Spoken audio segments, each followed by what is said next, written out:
Si aujourd'hui j'ai envie de m'habiller en garçon, d'ailleurs j'ai un caleçon sur moi, ASMR smoothie banane, ça va être à l'envers parce que la caméra est évidemment à l'envers, parce que je sais faire aucun réglage comme il se doit.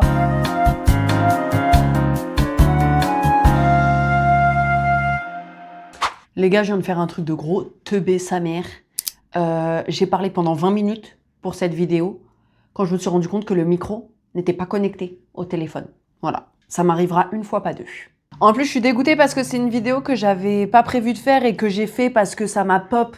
J'ai une idée qui m'a pop et genre je l'ai fait avec beaucoup de cœur et du coup là, tout part en fumée quoi. Il faut tout que je refasse, mais je vais le faire avec la même énergie, avec le même cœur. Alors du coup, bien évidemment, je suis pas aussi présentable que lorsque j'ai fait mon premier essai parce qu'entre-temps, je suis partie à la piscine. Parce que pour ceux qui le savent, j'ai des cours de piscine toutes les semaines. Et donc du coup, là, je fais reposer mon soin pour les cheveux parce que la piscine, le chlore, ça tue les cheveux. Et moi, comme vous le savez, je suis une fausse blonde. Donc si je prends pas soin de mon blond, ça part en cacahuète. Après, j'ai les cheveux secs comme de la paille. Donc il faut que je laisse poser les soins pendant plusieurs heures. Donc voilà, j'ai la peau sèche, j'ai les cheveux n'importe comment, c'est pas grave. C'est pas grave, on va refaire la vidéo avec le même amour. Du coup, c'est quoi le sujet du jour? En fait, je voulais faire une vidéo sur le fait que, vous voyez la vidéo que j'ai fait la semaine dernière, en gros chialade, tatata, je remets toute ma vie en question, tout ça. Comme par hasard, le soir où j'ai tourné la vidéo, je suis allée dans mon lit et je me suis dit, ah tiens, je vais lire un livre qu'un client m'avait offert la veille. Je vais le commencer. C'est pas grave si j'ai déjà 10 livres en attente que j'ai commencé. Moi, je suis comme ça, je lis plein de trucs en même temps. Je suis HPI, je pense. Et donc, du coup, je commence le livre et au début, j'avais un peu peur parce que c'est un client qui est assez intelligent. Et je me suis dit, c'est sûr, je vais rien comprendre. Ça a l'air d'être un livre un peu difficile. Et en fait, j'ai compris. Et surtout, ça m'est apparu genre comme un signe. Alors, un signe du destin, un signe de Dieu, un signe, peu importe nos croyances. En tout cas, j'ai vu ça comme un putain de signe parce que le soir où j'ai tourné la vidéo du fait que j'avais eu des différends, que j'avais chialé patati patata, j'étais toujours un peu patatrac et je vais dans mon lit, je commence le livre et je me dis putain, mais en fait tout le monde doit lire ce livre. Donc c'est ce livre-là, je vous le montre. Ça va être à l'envers parce que la caméra est évidemment à l'envers parce que je sais faire aucun réglage comme il se doit. Je vous le lis, de toute façon je vais le mettre ici. Henri Laborie, Éloge de la fuite. Alors, il est écrit très petit. Il ne faut pas avoir des problèmes oculaires. Vous pouvez vous le procurer sous un format un peu plus gros ou en format e-pub, si vous voulez protéger vos rétines. Parce que je suis aussi ophtalmo à temps partiel. Et donc, du coup, pourquoi ce livre m'est apparu comme une évidence, comme un signe du destin, comme un signe de Dieu? Parce qu'en fait, dès les premières pages, le mec, il aborde exactement ce que j'ai voulu transmettre comme information à mes fameux potes à la soirée et qu'ils ne m'ont pas compris et qui m'ont fait pleurer parce qu'ils étaient contre moi. En fait, il explique dans le livre que... donc au début du livre, il explique voilà, pourquoi les êtres humains sont si différents aujourd'hui selon les classes, donc que ça soit hommes, femmes, que ça soit les différences de classe sociale, etc. Et il dit, encore une fois, que les cerveaux des filles, des garçons, de tout le monde naissent de la même manière, mais qu'en fait, ce qui fait que on est si différents aujourd'hui, notamment les hommes et les femmes, c'est les constructions sociales et tout ce qu'on nous met dans le cerveau depuis même la gestation. Dès la grossesse, on met dans le cerveau des futurs bébés à naître des injonctions. Et donc, il commence le livre comme ça, il explique. Et ensuite, il dit, aujourd'hui, on a des personnes normales et des personnes anormales. Et donc, comment, selon lui et d'autres scientifiques, je pense, lui c'est un scientifique du coup, vous pourrez regarder sur internet son nom, Henri Laborie, avec un T à la fin. Il y a des personnes normales, des personnes anormales. Les personnes anormales, c'est les personnes qui sont à fond dans les stéréotypes, les injonctions, etc. Et pourquoi on dit que c'est des personnes anormales? Parce qu'elles s'éloignent de manière considérable de la personne qu'elles sont vraiment. Elles ne sont pas du tout connectées à la personne qu'elles sont vraiment. Et du coup, dans leurs relations sociales notamment, ça a un aspect relationnel un peu pathologique. Parce qu'en fait, toutes leurs relations sont basées je parle vraiment de toutes les relations qu'ils ont, pas seulement amoureuses, amicales, vraiment dans toute la société.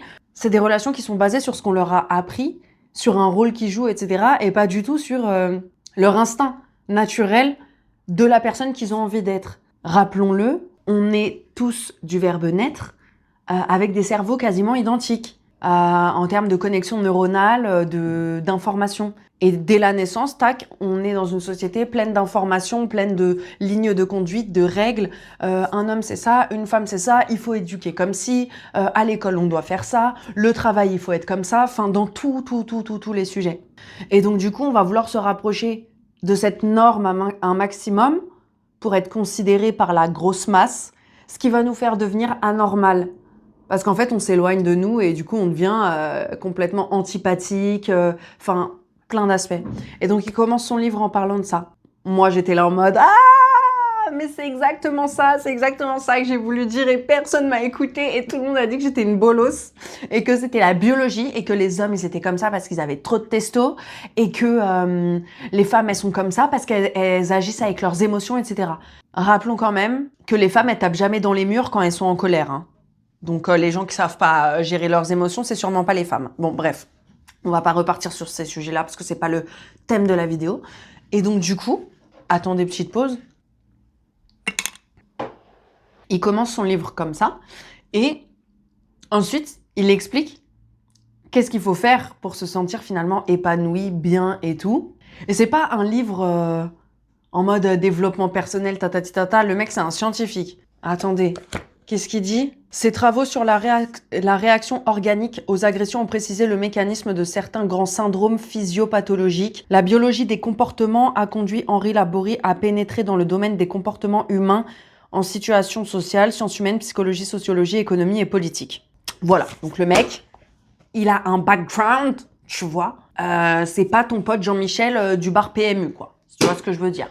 Sans faire de mépris envers Jean-Michel, parce que Jean-Michel est un peu notre oncle à tous, finalement. Et donc, du coup, il commence son livre comme ça, voilà, c'est comme ci, comme ça. Et qu'est-ce qu'on fait, du coup, pour être plus épanoui dans notre vie, avec les autres et tout ça? Et donc, il en vient à la conclusion de la fuite.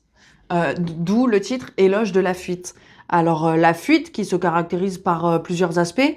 La fuite, déjà, des êtres humains qui sont trop stéréotypés et trop dans les règles qu'on leur a inculquées. Et donc, du coup, automatiquement, si on traîne trop, pour vraiment vulgariser, si on traîne trop avec ces gens-là, bah forcément, nous, on va reproduire les règles encore et encore et encore sans jamais se poser la question si ça nous convient, si on est bien comme ça, et juste se dire, bah non, mais c'est normal, c'est la biologie, on est comme ça. Et la fuite, tout simplement, de toutes ces règles. J'ai pas fini le livre, donc là, c'est ce que j'ai lu au début, donc je vous dis ce qu'il en est. Et j'ai trop aimé parce que ça m'a fait penser à un autre livre qui rejoint vachement ces idées-là. C'est le livre Post-romantique. J'ai oublié l'auteur, l'autrice comme d'habitude. De toute façon, je vous mets la ref ici. Et je dis souvent que c'est le livre qui a changé ma vie. Donc ça fait très bullshit, je vous l'accorde. Mais quand je dis qu'il a changé ma vie, c'est qu'il m'a permis de me dire « Ok, maintenant je vais arrêter de faire comme si j'avais envie de cette vie-là, alors qu'en fait j'ai envie de cette vie-là. Mais juste, je ne prends pas cette vie-là parce que j'ai peur d'être rejetée par la société. » Et c'est un livre qui parle voilà, de ce que la société nous impose depuis toujours. Et le livre post-romantique, il est basé notamment sur l'amour. Et pourquoi ça m'a fait penser au livre que je lis là? Parce que là aussi, il y a un passage sur l'amour. Et en fait, les deux livres se rejoignent sur le fait que l'amour tel qu'on le conçoit aujourd'hui est une notion complètement biaisée de la réalité et de ce qu'il devrait être. Aujourd'hui, l'amour, c'est quelque chose qui provoque beaucoup de souffrance dans la manière dont on a de l'orchestrer. Un amour passionnel, un crime passionnel, carrément. On peut tuer par amour, c'est totalement légitime. Et qu'en fait, l'amour, c'est pas censé être ça, c'est censé être plutôt des actes. Parce que l'amour, même l'amour, c'est difficile de le mesurer. Tout le monde a des définitions différentes de l'amour. Si vous demandez quelle est votre propre définition de l'amour et que vous demandez ensuite à des amis ou autres quelle est leur définition de l'amour, on a tous une définition différente. Donc du coup, On s'est mis d'accord sur le fait, dans les livres dont je vous parle, que l'amour, c'est tout simplement, c'est pas une hiérarchie de j'aime plus mon mec ou ma meuf que mes amis, par exemple. C'est tout simplement des actes d'amour, une façon de se comporter. Être bienveillant avec la personne, être empathique, vouloir toujours son bonheur et pas faire souffrir cette personne, la posséder, avoir une emprise sur cette personne. Et aujourd'hui, on a trop légitimé ça. Et c'est ce que je disais dans la vidéo de la semaine dernière. En fait, j'ai pas compris pourquoi des gens qui sont censés m'aimer sont allés aussi loin avec moi plutôt que de vouloir me comprendre. Et c'est ça, ça a pris sens de ouf. Encore plus en relisant du coup un deuxième livre. Et quand j'ai lu ce premier livre du coup post-romantique où je dis qu'il a changé ma vie, c'est parce que pendant longtemps, moi j'ai été genre le cul entre deux chaises en mode... d'un côté, j'avais le besoin de fonder une famille, genre avoir un mari, des enfants, etc. Quand je dis le besoin, c'était juste pour me conformer et pour pas être perçue comme bizarre.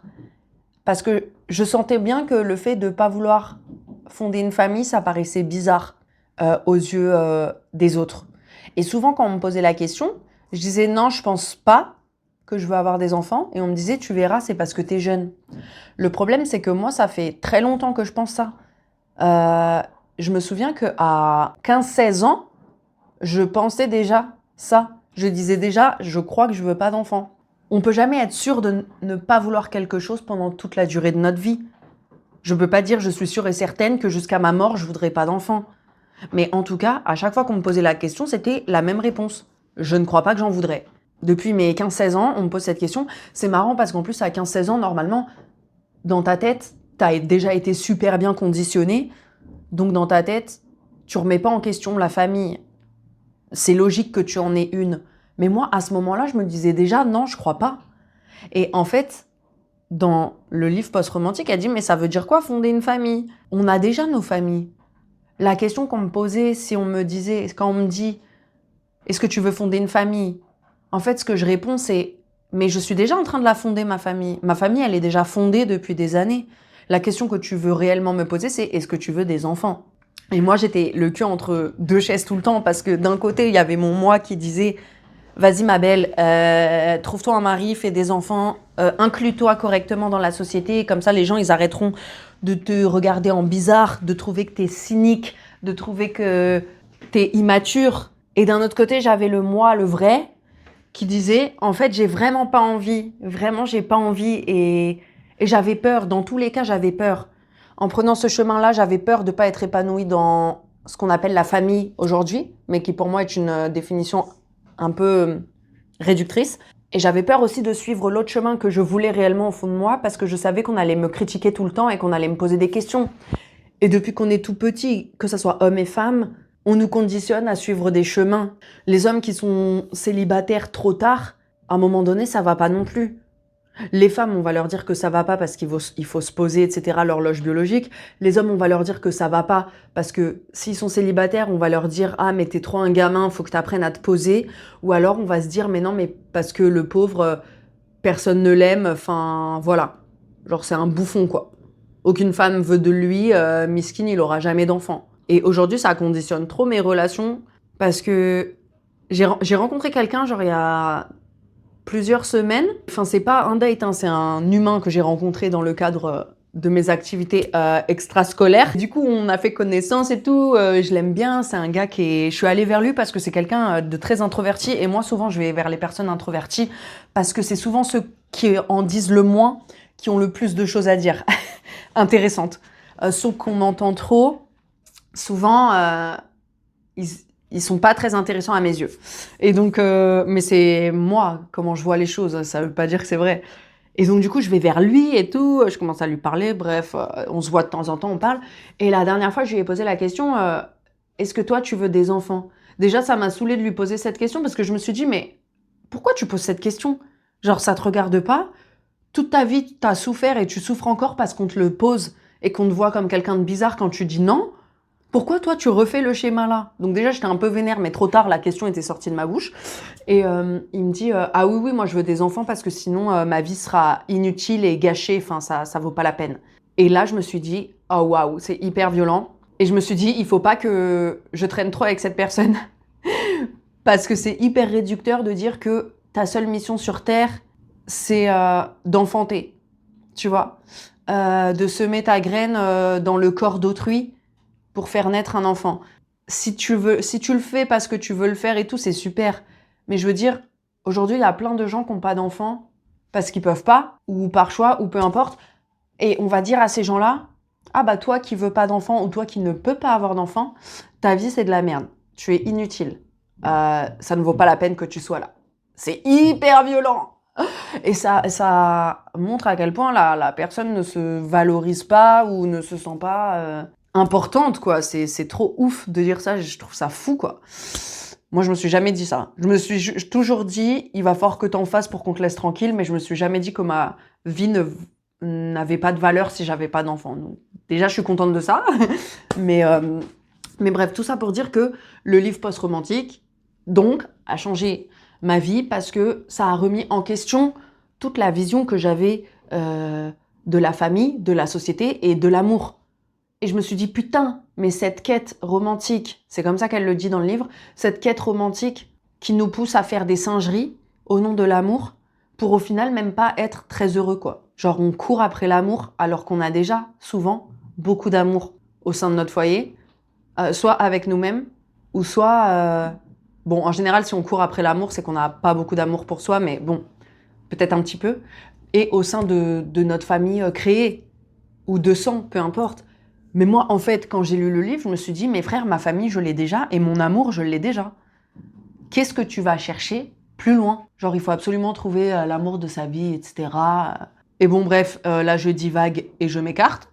En tout cas, le livre post-romantique, il est super intéressant. J'ai fait une vidéo de plus d'1 heure sur mon site internet pour parler de ce livre qui, je vous jure, vraiment a changé ma vie et je le conseille à tellement de gens parce qu'en fait, je me rends compte que tous les êtres humains sont matrixés par l'amour. Le but des êtres humains sur cette putain de terre, c'est de trouver l'amour, l'âme sœur, quitte à souffrir. J'ai beaucoup d'émotions quand je dis ça parce que ça me fait trop mal au cœur. Parce qu'en fait, j'ai pas envie que les gens fassent ça comme quête dans leur vie. Ou alors, s'ils le font, j'ai envie qu'ils restent heureux quand ils le font et que ça les frustre pas. J'ai envie de dire à tous ces introvertis ou ces trop extravertis, tous ces gens qui sont bizarres et qui choisissent pas la vie qu'on leur dit d'avoir depuis toujours, bah, venez, on fait une famille tous ensemble de gens bizarres. Genre, les mecs introvertis qui trouvent pas de meufs parce qu'ils sont trop introvertis, parce que les meufs, on va pas se mentir, il y en a beaucoup qui cherchent des âmes sœurs quitte à souffrir. Nous, on n'a pas besoin de ça. Moi, je m'en fous de pas trouver mon âme sœur. Je sais même pas si ça existe. Moi, je veux juste avoir des relations où tout le monde s'aime, tu vois. Mais vraiment, le vrai amour, où tout le monde s'écoute. Ça fait très un peu sectaire, ce que je suis en train de dire presque. Je ne vais pas monter une secte, calmez-vous. Pas du tout, j'ai pas les épaules pour ça. Mais voilà, je veux qu'on sorte, je veux qu'on fuit. Comme le dit très bien Henri, il faut qu'on fasse comme Henri nous dit, il faut fuir. Il faut fuir, il faut rester au clair avec nous-mêmes, avec nos envies, avec qui on est vraiment, faire vraiment ce dont on a envie.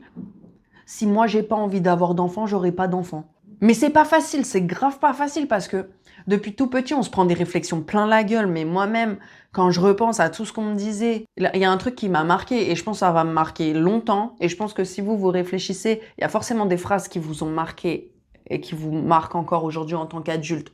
Si on s'en souvient encore aujourd'hui en tant qu'adulte, c'est que sur le moment, ça a eu un impact fort sur nous. Moi, quand j'étais petite, genre vers 9-10 ans, je m'habillais comme un garçon, j'avais les cheveux courts et tout. Pas parce que je voulais être un garçon, enfin je pense pas. Juste j'aimais bien ce style. Ou peut-être que je voulais être un garçon mais que je me le disais pas, j'avais pas conscience, bon bref. Et tout le monde me disait... des fois on me prenait pour un petit garçon d'ailleurs, hein, tellement j'allais loin dans le délire. Et souvent on me disait mais pourquoi tu t'habilles pas comme une fille? C'était les adultes hein, qui me disaient ça. Hein. Les enfants souvent ils en ont un peu rien à foutre, hein, jusqu'à un certain âge. Hein. Une fois qu'ils sont bien lobotomisés par les adultes, là, ils commencent à faire des différences, mais souvent, les enfants, ils en ont rien à carrer. Ils veulent juste faire un épervier dans la cour de récré, tu vois ce que je veux dire? Et les adultes me disaient, mais habille-toi comme une fille, genre, pourquoi t'es habillée comme un garçon et tout? Et moi, je comprenais pas pourquoi on me disait ça. Et en fait, je me suis rendu compte qu'on voulait déjà que je sois perçue comme une fille, me différencier des garçons, mais limite, tu sais, dans le sexualisable, en fait. C'est un peu bizarre de dire ça, mais on voulait déjà que je ressemble à ce que j'étais censée être, tu vois, une fois ado, adulte. Tu es une fille, tu es une femme, habille-toi comme une fille, habille-toi comme une femme. Mais laisse-moi tranquille, j'avais 9-10 ans. J'avais 9-10 ans, qu'est-ce que tu viens me faire chier avec le fait qu'il faut que je m'habille comme une fille pour faire plaisir à qui? Aux petits garçons, ils en ont rien à foutre. Pour faire plaisir à qui? Aux adultes? C'est trop bizarre du coup. Pourquoi je devrais faire plaisir aux adultes dans la façon dont je m'habille? Tu vois ce que je veux dire? C'est archi chelou. Là, maintenant, je m'en rends compte, tu vois. Et plein de trucs comme ça. On a tous eu des remarques des adultes. Je pense qu'ils se rendaient pas compte. Je pense que si aujourd'hui, tu leur dis, il y en a qui vont dire, mais n'importe quoi, arrête tes conneries, c'est bon.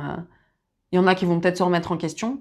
Mais en tout cas, maintenant, nous, on est des adultes. Et nous, on peut dire à tout le monde d'aller se faire enculer. Parce qu'en fait, on fait ce qu'on veut. On fait ce qu'on veut. Si aujourd'hui j'ai envie de m'habiller en garçon, d'ailleurs j'ai un caleçon sur moi, voilà, je m'habille en garçon. Si demain j'ai envie de m'habiller en fille, je m'habille en fille.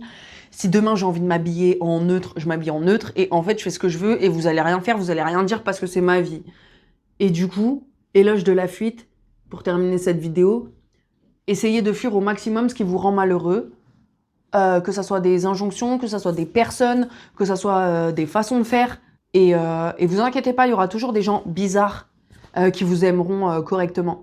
Voilà. Moi, j'ai trouvé plein de gens bizarres dans ma vie. Des gens un peu plus normaux, mais très bienveillants. Du coup, ça fonctionne. Et n'oubliez pas que, comme le dit Henri, les gens anormaux, c'est pas nous. C'est les gens qui se conforment absolument aux injonctions pour devenir des petits... Comment dire? Des petites poupées, quoi. Des petites poupées de l'État qui suivent très bien les règles.